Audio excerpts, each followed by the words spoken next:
terrify you, or make you question everything.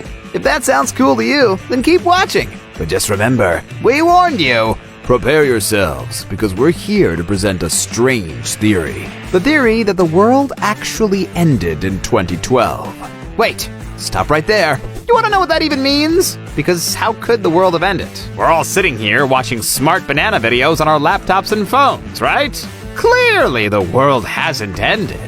Or has it? Let's back up. All the way back to 2012, because some interesting things happened that year. You may remember it as the year that the Mayan calendar just ended. You know what we're talking about, right? Of course you do. There were like a million TV shows and articles and videos about the Mayan calendar ending in 2012, and how that meant that the world was going to end too. Also, 2012 was the year that scientists at CERN, that's the European Organization for Nuclear Research, and yes, the acronym doesn't work in English, but it does in French, finally located the Higgs boson particle. The what and the what now?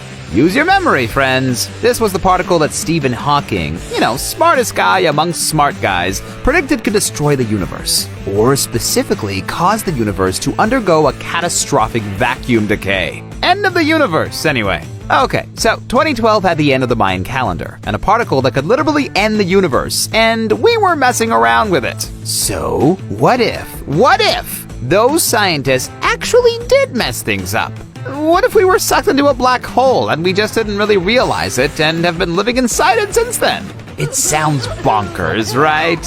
Except some physicists believe that it's actually possible. Black holes, you see, are the corpses of huge, giant stars. When one of these stars run out of fuel, its core collapses, temperatures skyrocket to 100 billion degrees, atoms and electrons are smashed and shredded, and the gravitational pull is so strong that not even a beam of light can escape it. This is why it's called a black hole.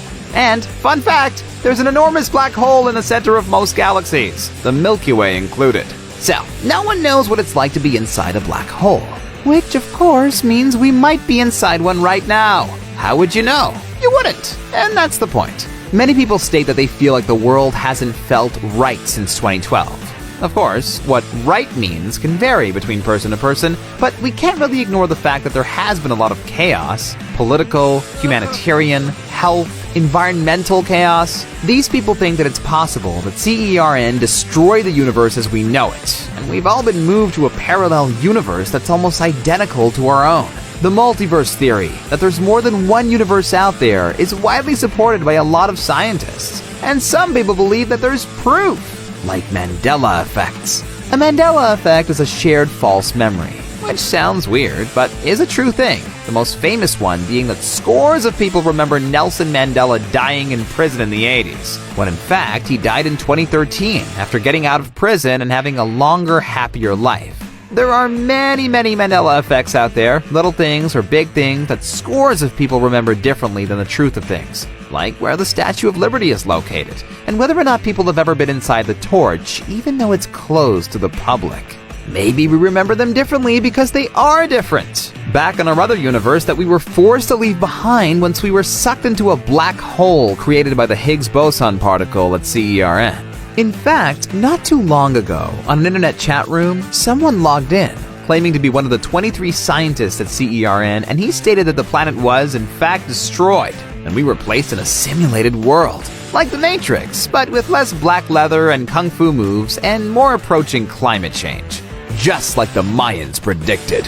Oh, but also, it wasn't just the Mayans who predicted things would end in 2012. Though, to clarify, the Mayans didn't really either. Their calendar just ended then. Like Terence McKenna. Now, to be fair, he didn't say the world would end in 2012, but he did predict that there would be a reality rearranging event. How did he come about this prediction?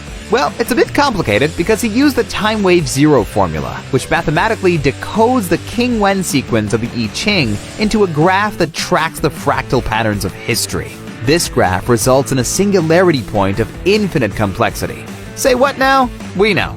Basically, it's like if you have a roll of tape wrapped in a spiral, but the roll of tape is actually time. And time goes around and round in the spiral in smaller and smaller and tighter loops until it runs out. Sort of like a black hole. Another guy who predicted the world would end in 2012 is Preston B. Nichols. He's a supposed whistleblower of time travel experiments that took place at the Montauk Air Force Base. Fun fact, Stranger Things and Eternal Sunshine of the Spotless Mind are loosely based on the experiments that took place at the Air Force Base. Anyway, Nichols said that they were never able to time travel past 2012 because they couldn't find anything past that point. There was like an abrupt wall.